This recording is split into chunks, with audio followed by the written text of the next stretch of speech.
Today we are going to talk, unfortunately, about a topic which is relevant and more persistent today than ever it was: the moral bankruptcy, the corrupt, egoistic, narcissist political leadership of the world, and the impact of its citizens, where it is driving towards, and the repercussions or the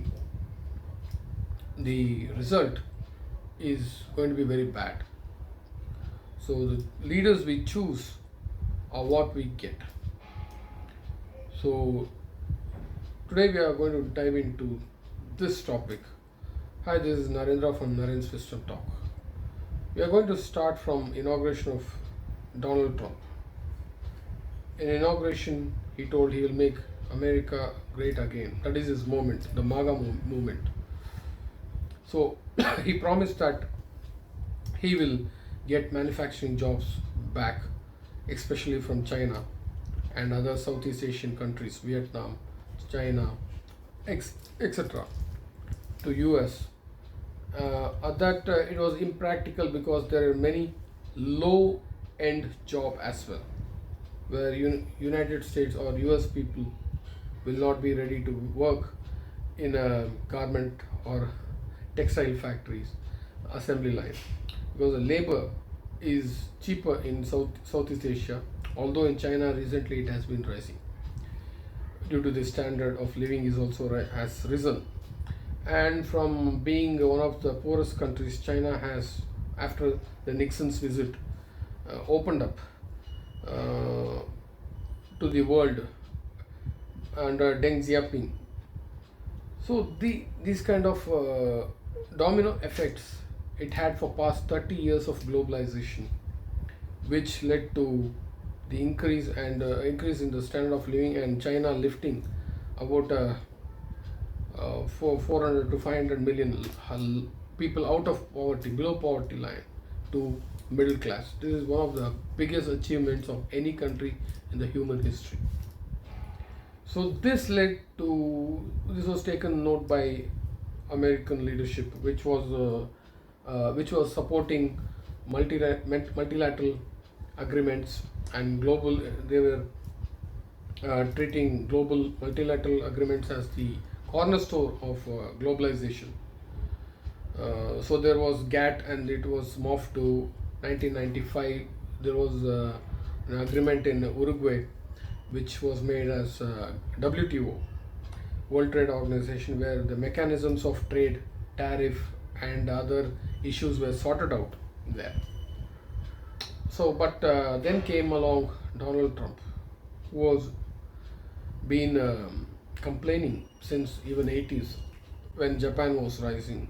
You can see his old videos where he used to complain about Japanese, why we are subsidizing Japanese, and so on and so forth, and Saudi Arabia. You see all his old videos. Then, if you come to 2025, in his inauguration, he promised the golden age, quote unquote. The golden age is that is a tariff man. China, 67%. European Union, 39%. Vietnam, 90%. Taiwan, 64%. We're going to charge them 32%. Japan, 46%. They would charge us 46%. India, very, very tough. Very, very tough. They charge us 52%. Switzerland, 61% to 31%. Indonesia, Malaysia, Cambodia. Oh, look at Cambodia, 97%. United Kingdom, 10%. South Africa, 60%, 30%. And Brazil, 10%, 10%. Bangladesh is 74%. So you see what's going on. Pakistan, 58%. Sri Lanka, 88%. So what we're doing is we're taking not the full, we could take the full 88%. Thanks a lot. And he likes the word tariff, so he says. And his protege, as it were, is the former US President William McKinley, who was initially who is his hero, Trump proclaims. William McKinley won Spanish American Wars for United States. Then he went on to raise tariff to protect the workers, which helped bring some prosperity. Then he also was responsible in accumulation of neo-colonization, that is Philippines. He took all the he defeated Spain and Spanish colonies around. He uh, took Hawaii and Philippines, Cuba, and other archipelago, all the other islands, and he was a successful president, so to say, relatively. He was a Republican. So Donald Trump saw this, but what Donald Trump is a whimsical, egoistic president, so to say, because he changes his mind every overnight. His decisions are more of an impulsive than a rational viewpoints. So the time when Mr. McKinley was doing this kind of what Trump is proclaiming to be doing, that time was different.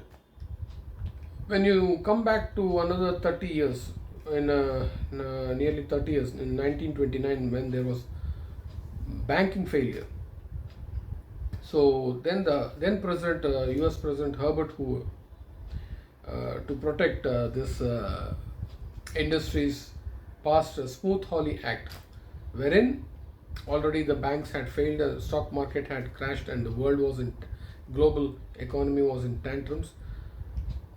Despite the popular economic analysts who were against this tariff protectionism, he went on to levy tax, that is tariff, on other countries, and it wasn't the market crash, and it became Great Depression. Out of Great Depression, there rose many dictators. Many countries had unemployment. Europe had vast unemployment. So this is what Trump is. Trump doesn't understand that tariff per se will not be useful as a tool if you have all the countries together and you put a tariff on say 200 countries, where a country where no human exists, only penguin exists. Randomly he calculated tariff in such a stupid way that it is calculated, suppose you are the trade difference between US and China is $295 billion, minus divide that by the imports China is doing from US, that he set as a tariff rate which China is charging. So he, that is amounting to 67%. He halved that and put the baseline tariff of 34%. So here that then it went for tit for tat. China retaliated, and the global uncertainty was there. It spooked the bond market. Dollar value was falling rapidly. Then Scott Bessent, his Treasury Secretary, then others went on to into a huddle, and then they gave a 90-day pause. So anyway, Trump is egoistic. He did a trade war. Then he is threatening to annex Canada. When he threatened to annex Canada, Mark Carney was sworn in. There were liberals and there were other conservatives in Canada, but liberals who were projected to lose the election, they, because of Donald Trump's idiocracy, they retained the seat, and Mr. Mark Carney became the head of Prime Minister. So he was a former Bank of England governor as well, and he went to White House and he told that, you can see for yourself, when Donald Trump told, I'll make Canada the 51st state because Canada is not paying anything. They are taxing us, so he claims, and thereby even militarily we are protecting you. So you become a 51st state anyway. You will get the benefit. So I'm a real estate guy, so I prefer Canada is beautiful. I know that. So the reply from Carney was some in real estate some property are not for sale, including this White House which you're sitting, Mr. President. Have a look at that. President, you have said that Canada should become the 51st state. Yeah. No. Well, I still believe that, but you know, it takes two to tango, right? But no, I do. I mean, I believe it would be a massive tax cut for the Canadian citizens. You get free military, you get tremendous medical cares and other things. There would be a lot of advantages, but it would be a massive tax cut. And it's also a beautiful, you know, as a real estate developer, you know, I'm a real estate developer at heart. When you get rid of that artificially drawn line, somebody drew that line many years ago with like a ruler, just a straight line right across the top of the country. When you look at that beautiful formation when it's together, I'm a very artistic person, but when I looked at that beauty, I said that's the way it was meant to be. But you know, I do feel it's much better for Canada, but we're not going to be discussing that unless somebody wants to discuss it. I think that there are tremendous benefits to the Canadian citizens, tremendously lower taxes, free military, which honestly we give you essentially anyway because we're protecting Canada if you ever had a problem. But I think it would really be a wonderful marriage because it's two places that get along very well. They like each other a lot. Well, if I may, as you know from real estate, there are some places that are never for sale. That's true. We're sitting in one right now, you know, Buckingham Palace that you visited as well. That's true. And having met with the owners of Canada over the course of the campaign last several months, it's not for sale, won't be for sale ever. But the opportunity is in the partnership and what we can build together. And we have done that in the past. And part of that, as the President just said, is with respect to our own security. And my government is committed for a step change in our investment in Canadian security and our partnership, and I'll say this as well, that the President has revitalized international security, revitalized NATO, and us playing our full weight in NATO, and that will be part of it. True. And they have, I must say, Canada is stepping up the military participation because Mark knew, you know, they were low and now they're stepping it up, and that's a very important thing. But never say never. Never say never. So that is the response. So randomly he picks, and then he wanted Greenland to be the part, which was again a sovereign territory. So these are all whimsical. Each day he has each tantrums. He has Epstein files, where Epstein was his friend, and he's a kind of a sexual maniac who had underage girls, so for the parties and other activities. So he was a criminal. He was in jail and he mysteriously died in 2019 or so. So this Epstein, many people are there, including many prominent figures. So Donald Trump had promised to release that file as well. But unfortunately, maybe his name is there or no, his Attorney General has refused so far to release the full files. So Donald Trump is disrupting the global order. He threatened Zelensky with more and more verbal, what do you call as tantrums, disgracing him. He called on Ramaphosa, South African president, and he made unbiased and proven claims that white farmers are white farmers genocide is happening, whites genocide, and Ramaphosa in the what? It has become a reality show where he calls in White House press corps. In front of press corps, he just makes absolute shamefulness, absolute what do you call as disgrace for the sitting presidents or incoming guests, where he's treating them as in a bully. He is a bully. He treats them like as their junior partners. So some people had to cajole him, like British Prime Minister, who had to take King Charles' invitation for a second state visit. All these things happen, and he becomes very mercurial at times.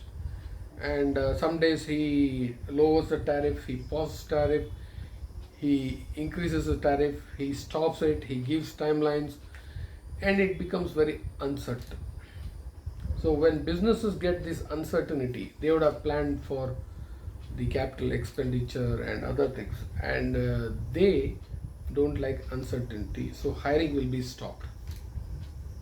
So jobs report came, so it was very low, 19,000 or something, which is very low for a country of United States.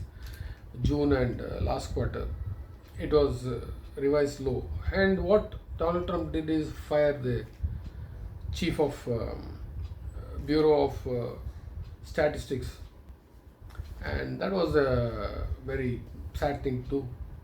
Then he goes on rampage. He always blames others, and he is disrupting the global trade. He has even given ultimatum to Brits that you cannot de-dollarize. How can you do that? So all these things he has done. He has called Zelensky a dictator. Sometimes he praises Putin. Sometimes he sends nuclear submarine. When Mr. Medvedev, former president and now the National Council Security Advisor, told some idiotic speech, he gave some inflammatory. He has been giving that in Ukraine since 2021. So this is Trump for you. He has put 50% tariff in this August after the deadline. He has again put tariff on many countries, including Brazil, where the claim for putting such a high tariff is very, very nonsensical, because one Mr. former President Bolsonaro of Brazil is under trial, so he happens to be close to Trump. So on that pretext, Mr. Trump had put 50% tariff on Brazil, 35% tariff again on Canada, because Canada is the biggest trading partner, and also they were recognizing Palestine along with Britain in this September UN General Assembly, that they are planning to do that because of the Gaza starvation. So this is Trump, where world he is playing around with the world, claiming to solve the problems. He had stopped the war between India and Pakistan before even. It is not a way to come and explain in a social media, and he does that, and many other things which he does is disruptive in nature, and it is not good for political stability, geopolitical stability, economic stability. It is gone. So nobody trusts United States anymore, and the dollar hegemony may end if this guy goes around being very unpredictable, because dollar is being the most trusted reserve currency in the world for past 60-70 years after Bretton Woods, because all the other there is a de facto faith that dollar and US government treasury bonds and US government bonds, dollar is the most safest haven and most trustable. But in last few years it is not so, and Trump has accelerated that by uncertainty, mistrust, trying to fire the Fed chairman Jerome Powell, and so on and so forth. All this has led to this. Now, coming back to others, that is Netanyahu, his best buddy. He has committed heinous crime by stopping the aid in Gaza. According to World Health Food Program, United Nations Food Program, 2 million people are starving, or more than 19,000 children are malnourished, malnutritioned, and many are displaced. And UN Agency for Relief and Work agency has told that 2.2 million people are still starving and displaced. So this is heinous crime, and International Criminal Court has issued an arrest warrant against Mr. Netanyahu, who is said to be diverting this for his own domestic political purposes, where he is undergoing a trial for corruption charges. So this is the leadership. So Trump is having his own problem. He is fighting cases. He is deporting the people like hell. Go to hell. He is fighting with universities like Harvard. He has no idea, no vision, nothing, only random impulse decision. Whereas Netanyahu here is murdering people. Instead of finding solution, instead of targeting, if you want to target the Hamas, but he has done so. He has killed, he has butchered many people. Hamas is weakened. But why are you stopping the aid, for God's sake, for 2.2 million people, according to World Health Organization and Food Program, United Nations Food Program, and also other agencies like UN rescue agencies. They have all told us that this is a grave concern, and many countries have in Europe and other places have started to recognize two-state solution, which Trump with his buddy is refusing. Now, coming to Russia, the third front, Putin, as I told, is a war criminal. Again, warrant is issued against him.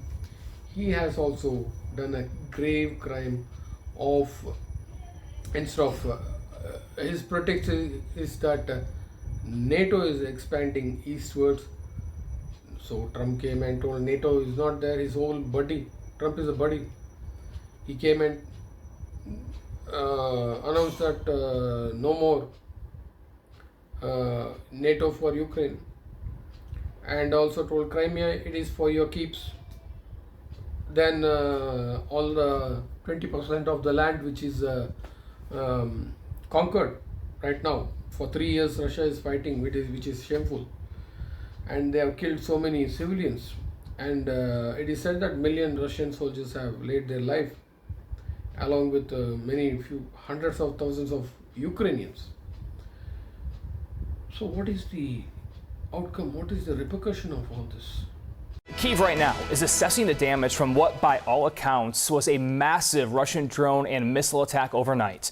It comes just as the two countries prepare for the next phase of their prisoner swap.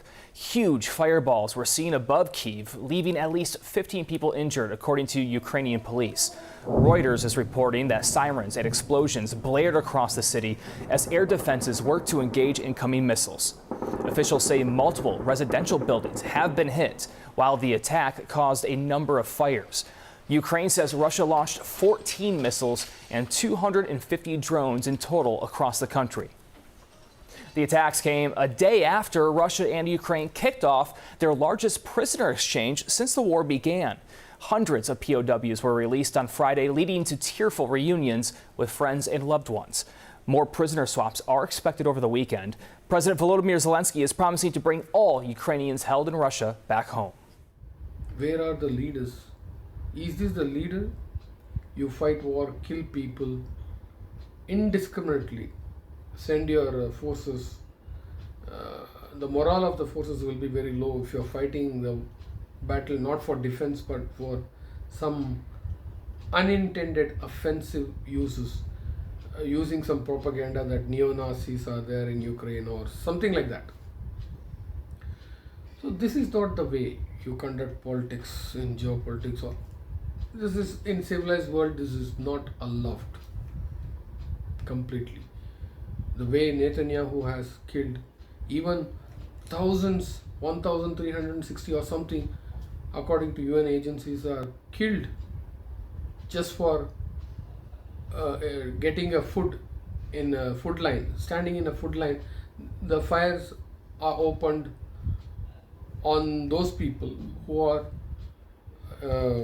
getting food from UN agencies. They are being shot and killed. It's not about Israel or Palestine here anymore. It is about humanness, humanity. So this is what is happening. Netanyahu is a war criminal. He needs to be sentenced. Trump doesn't have a vision for globe, and his impulsive act and his mercurial temperament is pushing world to the edge. Putin's whimsical idea of creating a Russian empire is sending the world to tatters, and it may lead to the direct confrontation with Europe, which is increasing the budget. Anyway, even they have poked the United States recently. Medvedev, with his loose mouth, gave some warning to US, where as Donald Trump is impulsive as he is, has tweeted that he has sent 2 nuclear submarines. I don't know it is nuclear armed or nuclear powered submarines, but they are sent repositioned somewhere. This is the leadership you are having. Then you have Modi here in India. When ceasefire is announced, he was quiet. When Trump is taking credit for this war for 30 days, 30 times in many occasions, he was quiet. He has not been so vocal as other leaders against this Trump. And he has been quiet. He has not spoken a word. I'm not telling you have to be rhetorical, but have a measured words to condemn that you have to open up for your market for GM foods. That is one of the conditions. So all this is the leaders like Modi, they are all like strongmen. They want to project their power. Like Hungary's Viktor Orban, he is another idiot. So all these strongmen, they act whimsically, impulsively, with hyper-nationalism. Trump wants to isolate United States with hyper-nationalism. It is not that whatever he is telling is wrong or something. But thing is, he is going to an extreme extent. Decisions are based impulsive, or what you call as in a compulsive manner. He is doing a decision rather than measured way, and he is disrupting entire world order built since 1940s. So you can take a lesson from history. Hitler won the popular vote after being abandoned in a jail where he wrote Mein Kampf. He did the beer hall overthrowing he did a famous protest there, and later he spoke through Goebbels and other people. He did a lot of propaganda that communists, Jews, and some egalitarianism is a bad thing or something like that. He just brainwashed the people of the time. Then slowly but surely he came as second major party in a Reichstag election, in Bundestag. He was the second largest party, um, or the largest party, you can say. But he actually was against. He was campaigning against Hindenburg. Hindenburg was the president, but he lost to him. But the party was had a majority, has a bigger seat, but it was short of the majority. But what happened subsequently? He did some drama there. He burnt the Reichstag and put it on communist. Then people thought, oh yeah, this guy is a very great guy. He is going to save the German nation, which he promised from the World War One, where Germany had to be was humiliated by allies to pay the reparation for World War One. So to avenge that, Hitler told, "I will be the Messiah." This messianic people, you can see the same thing with Trump, Netanyahu, Putin, who wants to reinstate the Russian Empire, who was humiliated after the fall of Soviet Union in 1990. So these are the people who are running the country. This Hitler then rose to power. He took the presidency and he took the chancellery. He consolidated it and called it Führer. So he became a leader. Führer means leader. Similarly, Mussolini. He had the similar anti-Semitic, anti-egalitarian, all these things, and he brainwashed. Then he partnered with Hitler in World War II as a part of Axis power, but he lost his own control of his people.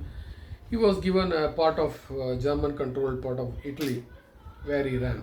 Then his own people and communists and others just dragged him and beat him to death, and he was hanged in public, naked. Hitler shot himself. He took Czechoslovakia initially.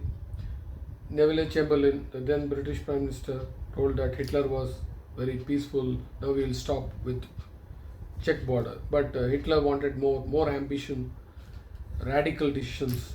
This led to World War II. Then he attacked Britain. Rest, they say, is history. Britain stopped that. He went beyond Maginot Line in France. He captured France. Then everything happened. Then the Allied powers came together. After Japanese attacked China, and here they attacked Pearl Harbor. So United States was drawn into this conflict. This is how the conflict, in short, began, by impulsive, idiotic leaders like Hitler, Mussolini, and Emperor of Japan. Hitler in 1923 attempted a coup in Bavaria known as Beer Putsch Hall, where he blamed communists, egalitarians, and other Jews, mostly Jews and other groups, for the condition of Germany, bad condition of Germany, and he propagated, and the propaganda was hypernationalism and restoration of Germany's pride. Eventually, his confinement, imprisonment, was from 9 years, it was reduced to 5 months, and he was eventually released.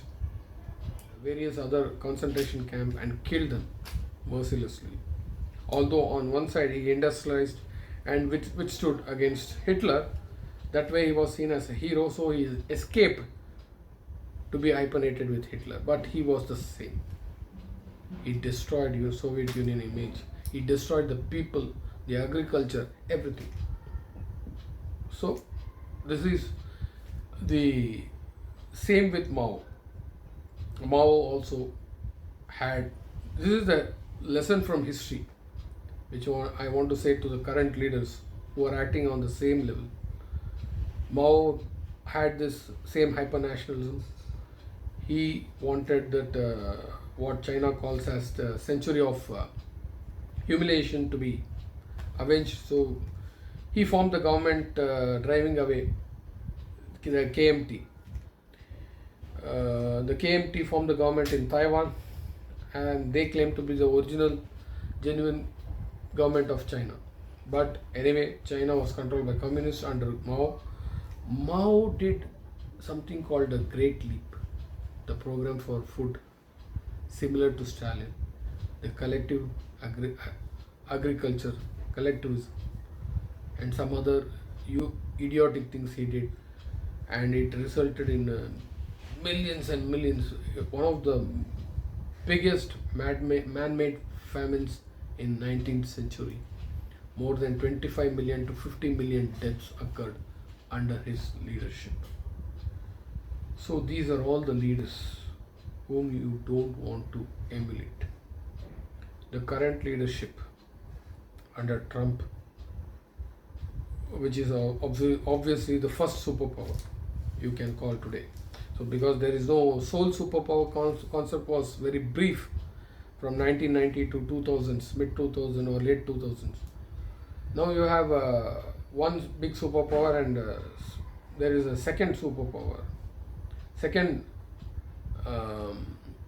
global power, and rest of other major powers around. So it's a multilateral world with a one unique superpower, which is United States, which still controls the world order.